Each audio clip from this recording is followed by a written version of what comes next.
수학적인 능력은 특출나지 않은 경우도 많다고 하는데요. 제가 예전에 대학생일 때 성공한 사업가인 선배가 이런 얘기를 한 적이 있어요. 네가 직접 다 배우려고 하지 마라. 그 전문가들을 움직일 힘을 길러라. 리더십은 똑똑한 것보다 사람의 마음을 얻는 게 더 중요하다. 그래서 사회적 지능이 높으면요. 논리수학적 능력이 높은 사람을 고용하면 된다는 거죠. 굉장히 실감나는 얘기인데요. 네. 그러니까 다른 전문가들은 얼마든지 많이 있으니까 네. 그 전문가들을 어떻게 활용할지를 뭐 고민하려면은 그 사람들하고 의사소통하고 공감하는 게 굉장히 맞아요. 중요하다 이런 거잖아요. 그게 네. 리더십하고 연결된다는 뜻이죠. 그럼요. 보통은 EQ 하면 창의력만 생각하시는데 네. 리더십과도 관련이 크고요. 또 수리적 지능도 감성 지능의 도움 없이는 그 제 기능을 온전하게 발휘하기 어렵다고 합니다. 왜냐하면 스스로 감정을 인식하고 조절하며 그 학습에 대한 동기부여를 가진 사람들이 자발적으로 학습하기 때문에 우수한 성적을 성취할 가능성도 높아진다고 하거든요. 예. 그렇다면 이런 궁금증이 생기실 거예요. 감정지능이 뭔지도 알겠고 중요한 것도 알겠는데 그래서 미술교육이 뭐 이 감성지능과 어떻게 도움을 주고 영향을 주고받나 아마 궁금하시겠죠? 네. 네. 우리나라의 미술교육 과정에는 그 미술교육의 활동 목표를 개인의 감정, 사고, 정서를 표출할 수 있을 뿐 아니라 시각 이미지를 통해 의사소통을 하고 사고를 공유할 수 있다라고 그렇게 목표 설정이 되어 있는데요. 네. 미술교육이 인간관계의 의사소통에 도움을 준다는 것을 명시하고 있는 셈이죠. 아까 감성지능에는 5가지 지능 그 능력이 있다고 했잖아요. 예. 그거를 각각 어떻게 연관이 있고 어떤 미술활동을 하면 이런 걸 좀 높일 수 있는지 같이 한번 오늘 말씀을 나눠볼게요. 네. 첫 번째는 자기 감정 인식입니다. 요즘 메타인지라는 말 많이 유행을 하는데요. 쉽게 말하면 자기를 한 발짝 떨어져서 이해하는 자기 객관화입니다. 미술교육은 생각과 감정을 언어가 아닌 형태로 표현을 하는 거잖아요. 그렇죠. 그러다 보면 특히 어휘가 부족한 아동들의 경우에 자기 인식은 그 미술이 더 효과적이라고 합니다. 그리고 사실 성인의 경우에도요. 언어로 자기를 표현하다 보면 언어를 고르고 내 상황을 표현하는 그 단어를 찾는 과정에서 오히려 자기 감정의 인식이 방해되기도 한다고 하고요. 그런 면에서 미술교육이 자기 감정 인식에 도움을 주고요. 두 번째로는 자기 감정 조절입니다. 기분이 좋지 않거나 아니면 뭔가에 집중할 때 나도 모르게 아무 의미 없이 낙서를 했던 경험들이 있으실 거예요. 네네. 뭔가를 그려야겠다고 의도적으로 표현한 게 아닌데도 오히려 그 의도 없이 반복적인 행위를 수행할 때 정서 안정에 효과가 있다고 하거든요. 이거는 어린이뿐만이 아니라 어른에게도 해당이 되는데요. 우울증 치료나 태교를 위한 임산부들이 색칠 공부, 컬러링이라고 하죠. 네. 그런 거에 몰입하는 것도 여기에 속합니다. 작은 만족감이라고 할 수가 있죠. 예. 그리고 세 번째로 동기부여가 있습니다. 저는 개인적으로 이게 가장 중요하다고 보는데요. 사실 모두가 학창시절의 미술 시간이 재밌지는 않았을 거예요. 아마도. 진행자님은 어떠셨어요? 재밌지는 않았어요. 저도 역시. 네. 선생님이 자꾸 숙제 내주셔가지고. 네. 아마 단순히 숙제만으로 그렇게 싫지는 않으셨을 것 같고 아마 네. 숙제를 제출했을 때 그 반응이 즐겁지 않기도 하셨겠죠? 그래도 그림 그리는데 조금 자신이 없었거든요. 특히 그러니까요. 사람 얼굴이나 이렇게 코 그리는데 왜 이게 입체가 안 되는 거예요? 진짜 힘들더라고요. 코 그리기 어렵죠. 네. 이게 사실 과거의 미술 수업은 그게 문제였습니다. 그림을 잘 그리고 못 그린다고 평가를 하는 수업. 사실 미술의 가장 큰 특징은 정답이 없다는 것이거든요. 그러니까 물론 미술 이론이나 미술사에 대한 지식은 공부나 마찬가지니까 뭐 맞고 틀리고 이런 게 있지만 그림을 그리는 수업은 테크닉적으로 잘 그리고 못 그리고를 평가하는 게 그 미술 수업을 통해서 진정으로 함양할 수 있는 동기부여라는 중요한 덕목을 좀 방해하는 요소인 것 같아요. 그래서 아마 그거의 가장 큰 피해자 중 하나이지 않으셨을까 싶은데요. 그러면 내 아이는 그림을 잘 그리지 못하는 것 같은데 미술 교육을 통해서 동기부여를 어떻게 함양할 수 있나 궁금하시죠? 그 미술 수업에는요, 우선은 결과에 대한 정답과 오답이 없어야 합니다. 그리고 과정 속에서 자기의 감정을 설명하는 과정을 거쳐야 하는데요. 그 결과물이 아이가 표현하고자 했던 것과 매칭이 안 되어 보여도 상관없습니다. 그러니까 이를테면 아이가 뭔가를 그렸을 때 너 이거 뭘 그린 거야 했을 때 그게 성인이 보기에는 조금 네. 아닌 것 같은데 싶을 때도 있잖아요. 네, 그렇죠. 하지만 정답과 오답이 있지 않다고 가정을 하시고 생각을 하시고 아 그렇구나 하면서 계속 질문을 하고 들어주는 그 과정이 중요합니다. 네. 자부심을 반복적으로 주는 것이 중요하고요. 이러한 반복된 만족감의 경험이 나는 뭐든 할 수 있어. 내가 뭐를 하면 열심히 경청해주고 질문해주는 사람이 있어 하는 이제 그런 자신감으로 이어지는 거죠. 여기에 조금 더 성취감을 보탤 수 있는 방법, 일종의 팁 같은 것이 있는데요. 네. 2015년쯤에 한 디자이너가 아이가 그린 낙서 도안으로 모자나 티셔츠, 액세서리 같은 그런 패션 아이템을 만들어서 화제가 됐는데요. 네. 이게 잘 그린 그림이 아니라 그냥 일반적인 아이들 그림 있잖아요. 누가 봐도 서투른. 네. 그런 거를 그대로 프린트해서 직접 착용까지 하고 다닌 거예요. 그래서 자기 그림으로 만든 아이템을 착용한 부모를 본 아이는 굉장히 그거에 뿌듯해 했겠죠, 아마도. 그것도 좋은 아이디어네요. 사실 네. 아이들이 낙서 막 이렇게 해놨잖아요. 네. 해놓으면 그 깜짝 놀라는 게 색을 사용하는 게 다르더라고요. 아, 그걸 느껴보셨군요. 그래서 그러시겠어요. 그렇게 티셔츠로 만들어도 꽤 이쁘겠다는 생각을 한 적이 있어요. 네, 맞아요. 실제로 그 디자이너들도 그렇지만 예전에 조니 뎁이 딸이 낙서한 셔츠를 그대로 입고 나서 또 화제가 된 적도 있었거든요. 네. 그런 걸 보고 많은 사람들이 아 나도 저렇게 해보고 싶다. 근데 뭐 셀럽이라 가능한 거 아닐까? 디자이너라서 가능한 거 아닐까? 난 저렇게 티셔츠까지는 못 만드는데 라고 생각을 하실 수도 있을 것 같은데요. 요즘은 그런 것에서 착안해서 그 아이들의 그림을 사진으로 찍어서 올리면 그 핸드폰 케이스나 아니면 티셔츠 혹은 에코백 등에 프린트를 해서 보내주는 서비스도 있다고 하더라고요. 아니면은요, 그냥 티셔츠 아무 무늬 없는 거, 흰 네. 티셔츠 사가지고 아이한테 거기다 그림 그리라고 했대요. 그거야말로 정말 유니크 하겠네요. 네. 근데 엄마 아빠가 두 분 다 갖고 싶으실 수도 있고. 네. 주장글이라고 하면 되죠? 네.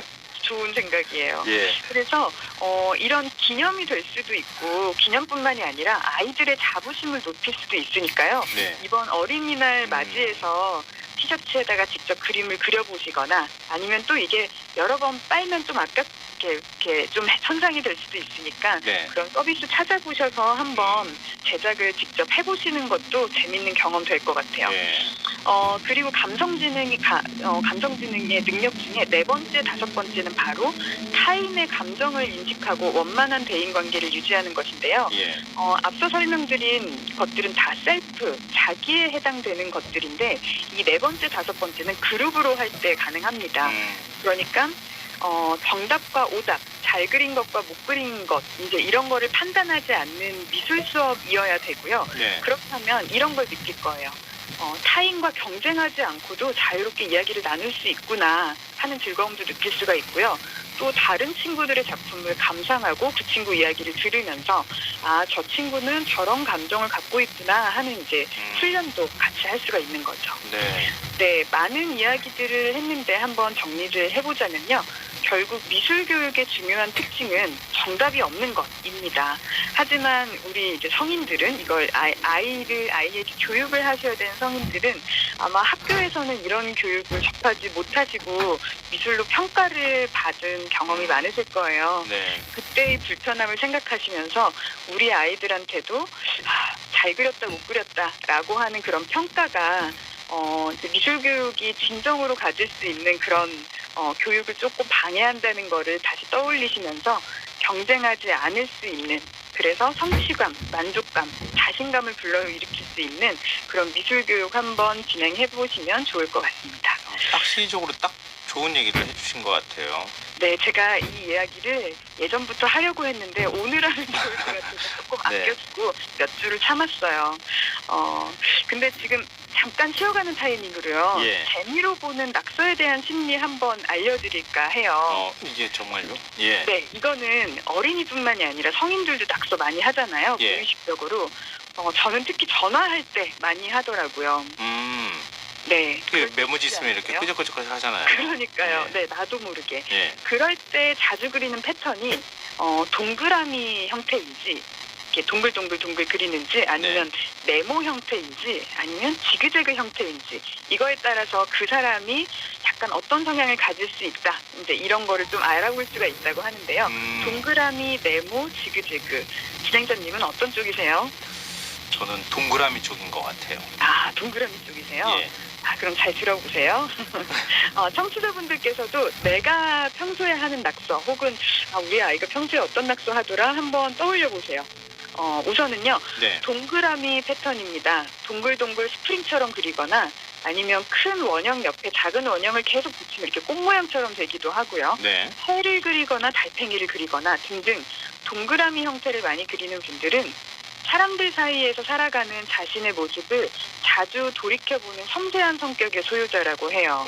그래서 이 경우에는 내가 혹시 이렇게 인간관계에 너무 신경을 쓰는 건 아닌지 나를 돌아보지는 않은 건 아닐지 한번 생각해 볼 필요가 있다고 하네요. 네네. 맞는 것 같은가요? 맞는 듯한데요. 사실 누구에게나 해당되는 말 같기도 하고요. 네. 네, 재미로 들어주세요. 네, 그 다음 네모 패턴인데요. 예. 집이나 창문 혹은 큐브 형태의 그런 박스를 계속 그리는 사람은 나는 누구인가 하는 철학적이고 내면적인 그런 생각, 마음에 관심이 많다고 합니다. 그래서 생각이 너무 많은 나머지 결단력과 실행력은 조금 부족할 수 있다고 하고요. 네. 마지막으로 지그재그나 아니면 세모 패턴을 자주 그리는 사람은 탐험가나 모험가의 성향을 갖고 있으며 그래서 빠르게 판단하고 신속하게 결정하는 타입이라고 합니다. 네. 그러다 보니까 때에 따라서는 한 발짝 물러나서 천천히 신중하게 판단하는 자세도 필요하다고 하네요. 7540님께서요. 저는 꽃 모양을 그려요. 제 성격 맞아요. 신기합니다. 이렇게 말씀하셨는데요. 그러세요? 네. 홍지혜 디렉터는 어떤 모양 그려요? 저는 예전부터 네모 패턴을 많이 그렸어요. 아, 큐브 그래요? 형태를 계속 양산해서 화면을 가득 채우는 거예요. 이상하게 계속 큐브 형태를 그렸어요. 아, 그래요? 네. 근데 네모 그릴 때 좀 불편할 텐데. 근데 그게 되네요.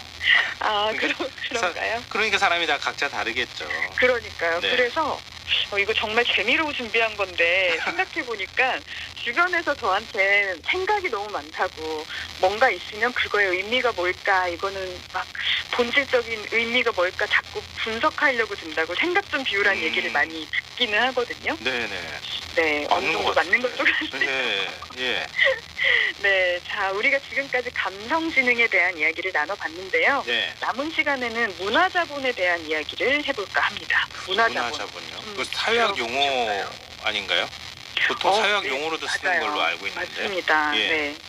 근데 문화와 자본 둘 다 쉬운 말인데 두 개를 붙여놓으면 정확히 어떤 의미인지 알기 좀 이렇게 와닿지 않으실 수도 있을 것 같아서 좀 네. 설명을 드릴게요.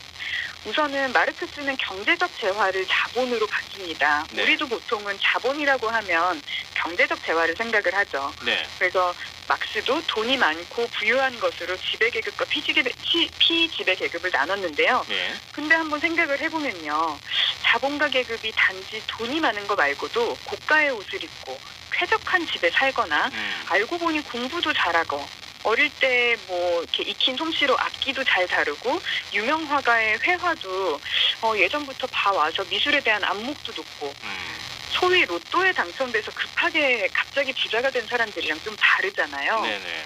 네, 정확하게 보셨는데 프랑스의 사회학자 피에르 부르디에가 이렇게 이야기한 말인데요. 네. 경제적 자본만이 아니라 사회자본, 상징자본, 문화자본이 각각 그 사회 계층을 구성하는 중요한 지표가 된다. 이렇게 보았습니다. 경제자본은 잘 아시다시피 금전이나 부동산 등의 물질자원이고요. 사회자본은 사회 연결망 속에서 동원하는 그런 자본.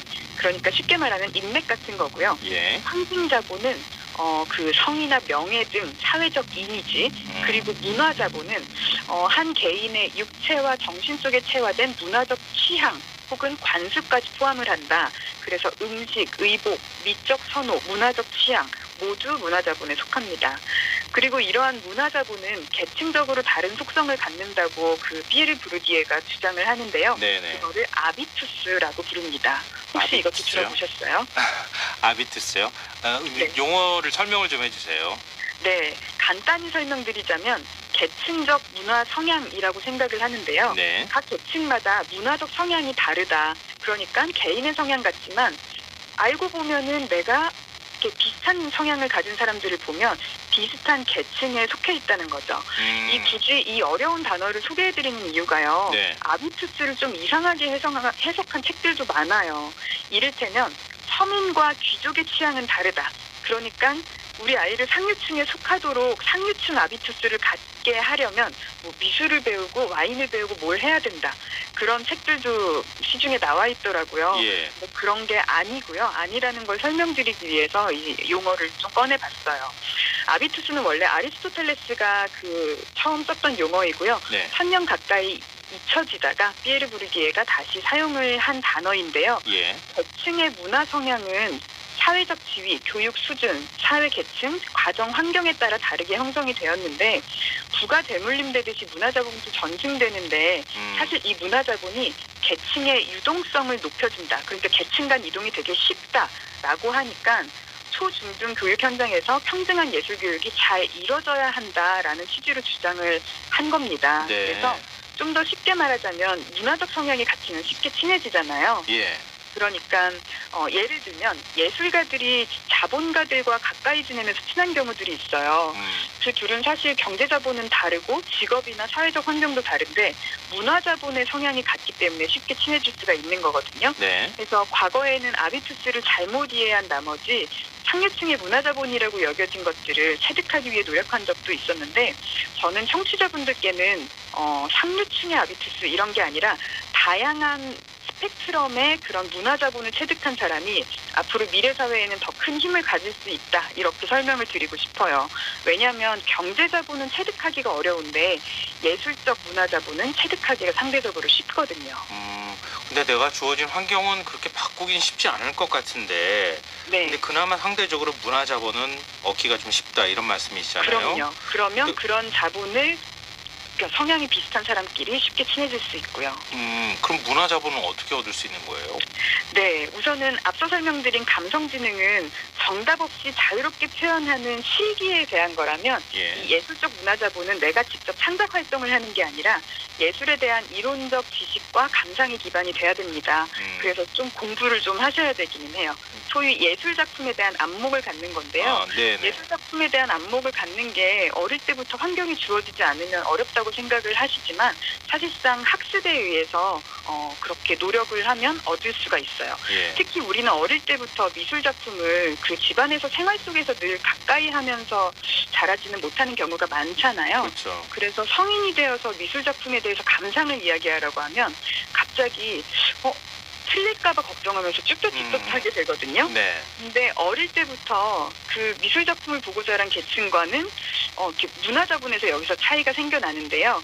그렇기 때문에 어린 시절에 미술관이나 갤러리 가서 작품을 많이 감상하고 그것에 대해서 그냥 자유롭게 말로 표현해보는 것만으로도 시각 이미지를 언어로 표현하는 능력이 커집니다. 그래서 이렇게 체득한 예술적 문화자본은 또 다양한 계층과 교류할 수 있게 만드는 힘이 되고요.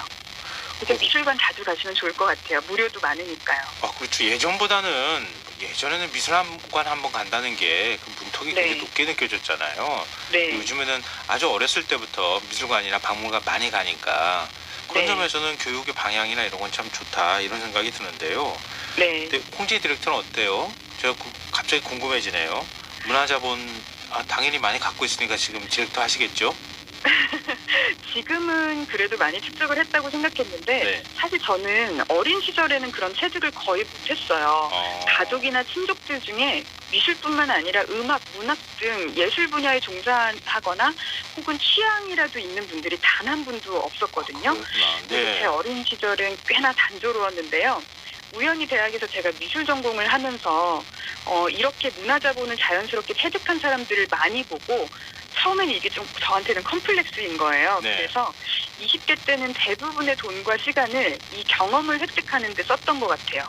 근데 지금은 경험에서 오는 그런 문화자본의 결핍은 거의 못 느끼고 재밌는 건 미학적 취향이 생기는 거는 대인관계의 스펙트럼이 굉장히 넓어지고 삶이 풍성해지는데 청취자분들도 꼭 한번 얻어보셨으면 좋겠어요. 문화자본 꼭 기억하고 있겠습니다. 저도 쌓기 위해서 지금도 역시 노력해야 되겠다는 생각을 하게 됩니다. 이미 많으신 것 같은데요. 네, 감사합니다. 오늘 미슐랭 가이드 여기서 마무리하겠습니다. 오픈 갤러리 홍재 디렉터와 함께했습니다. 고맙습니다. 네, 감사합니다. 김성환의 시장 오늘 순서 여기서 마칩니다. 모바일 쿠폰 당첨자는 홈페이지 공지사항에서 확인하실 수 있습니다. 편안한 밤 되시고요. 전 내일 다시 찾아뵙겠습니다. 고맙습니다.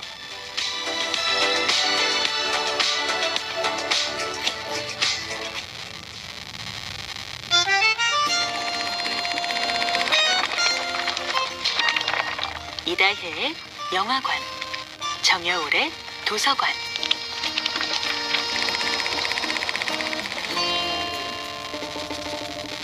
안녕하세요. 여러분과 아름답고 풍요로운 책 이야기를 나누고 있는 작가 정여울입니다. 이번 주에 함께하는 작품은 쉐릴 스트레이드의 와일드입니다. 쉐릴은 자신이 모든 인간관계에서 실패했다고 믿습니다. 어떻게 보면 스스로 인간관계에서 실패를 자초했지요. 어머니의 죽음이 큰 사건이긴 하지만 이미 쉐릴이 성인이 된 후였다는 점에서 그녀가 자기 삶을 공지로 몬 것은 자신의 책임이라고도 볼 수 있습니다. 게다가 아무 잘못이 없는 남편을 배신함으로써 너무 커다란 고통을 주었다는 점에서 그녀는 상처를 입은 사람에 그치는 것이 아니라 타인에게 상처를 준 사람이기도 했죠. 그녀가 병적인 열정으로 이 고독한 여행의 고난 속에 자신을 내던진 이유는 돌이킬 수 없이 망가진 인생을 남김없이 부숴서 다시 처음부터 하나씩 시작해보고 싶은 본능적인 열망 때문이었습니다. 자신을 진정으로 용서하기 위한 여행, 자신이 그토록 원망하던 주변 모든 사람들을 용서하기 위한 여행이었죠. 어쩌면 그토록 하는 일마다 만나는 사람마다 그 모든 좋은 것들을 망쳐버릴 수가 있었을까요? 작가 지망생이었던 그녀는 여행 중에도 맹렬한 독서의 욕구만은 절제하지 못해서 어딜 가든 밤이면 혼자 랜턴을 켜고 텐트 안에서 책을 읽으며 시간을 보냅니다. 사실 이 책의 진짜 매력은 여기 있습니다.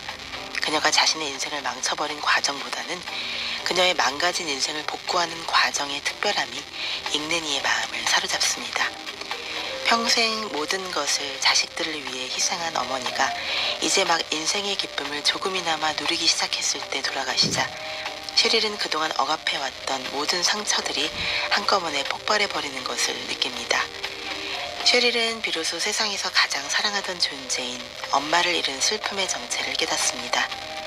큰 소리로 울려 퍼지고 모든 걸 아우르면서도 아무런 장식이 없는 소박한 그런 사랑. 엄마는 매일 자신의 모든 것을 우리에게 쏟아부었던 것입니다. 그녀가 자신을 극도로 고통스러운 상황으로 몰아넣고 PCT의 여왕으로 등극하기까지의 과정은 모험을 진심으로 즐길 줄 알고 과감히 주인공의 역할을 꿰차는 그녀의 열정 때문이었습니다. 배고픔과 싸우고 야생동물의 위협과 싸우고 악천후와 발의 물집과 싸우며 자신의 한계를 뛰어넘으면서도 마침내 자기 안의 눈부신 잠재력을 발견해내는 사람이 됩니다. 정여울의 도서관이었습니다. KBS 기상통보. 안녕하십니까. 기상청 5월 3일 밤 11시 발표 기상통보입니다. 특보사항입니다. 제주도에 호우특보가 발효 중이고 잠시 후 자정에는 흑산도, 홍도에도 호우특보가 발효되겠습니다. 서해남부 먼바다와 제주도 남쪽 먼바다에는 풍랑특보가 발표됐고 제주도 산지와 제주도 북부 중산간에는 강풍특보가 발표됐습니다. 일기 개호입니다. 내일 저기압의 영향을 받겠습니다. 새벽에 제주도와 전남 해안, 오전부터는 전북과 경남 서부 지역에 비가 내리고 오후에는 수도권과 충청권, 경상권, 밤에는 강원도로 비가 확대되겠습니다. 어린이날인 모레는 전국에 비가 내리겠습니다. 글피는 수도권과 충청권, 호남지방은 새벽까지 비가 내리다 그치겠고 그 밖에 동쪽 지역은 오전까지 비가 온 후 그치겠습니다.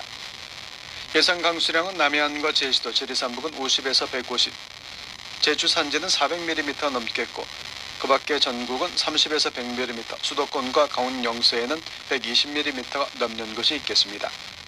시간당 20에서 50mm 매우 강한 비가 내린 곳이 있겠고 돌풍이 불고 천둥 번개 친 곳이 있겠습니다. 내일 아침 최저기온은 11도에서 16도, 낮 기온 18도에서 27도가 예상입니다. 미세먼지 농도는 좋음이나 보통으로 예상입니다. 바다의 물결은 0.5 내지 4m, 내일은 서해상과 남해상, 모레는 전해상에서 파도가 매우 높게 일겠고 해상에서도 돌풍과 함께 천둥, 번개 치는 곳이 있겠습니다. 북한 지역 날씨입니다. 오후부터 비가 내리겠습니다. 6일까지 예상 강수량 30에서 100mm고 많은 곳은 120mm가 넘는 곳이 있겠습니다. 아침 기온은 평양 14도, 신의주 개성 13도, 함흥 청진 11도, 낮 최고 평양 25도, 신의주 23도, 개성 24도, 함흥 26도, 청진 21도가 예상입니다. 각 지방의 내일 날씨입니다. 서울, 인천, 경기도 차차 흐려져 늦은 오후부터 비가 내리겠고 글피 새벽까지 이어지겠습니다. 아침 기온은 서울, 인천 15도, 수원 14도, 파주 12도, 낮 최고 서울 26도, 인천 23도, 수원, 파주 23도가 예상입니다. 강원도 낮부터 흐려지겠고 밤부터 비가 시작돼서 글피 오전까지 내리겠습니다. 아침 기온 철원 12도, 춘천 13도, 대관령 7도, 강릉 16도, 낮 최고 철원 24도, 춘천 26도, 대관령 21도, 강릉은 27도가 예상입니다. 충청 남북도 충남지방 낮부터 중북지방 오후부터 비가 내리겠고 글피 새벽까지 내리다 점차 그치겠습니다. 아침 기온 청주 15도, 충주 12도, 대전 세종 14도, 낮 최고 청주 충주 25도, 대전 세종 23도가 예상입니다. 전라남북도 아침부터 비가 내리겠고 글피 새벽까지 내리다 그치겠습니다. 아침 최저기온은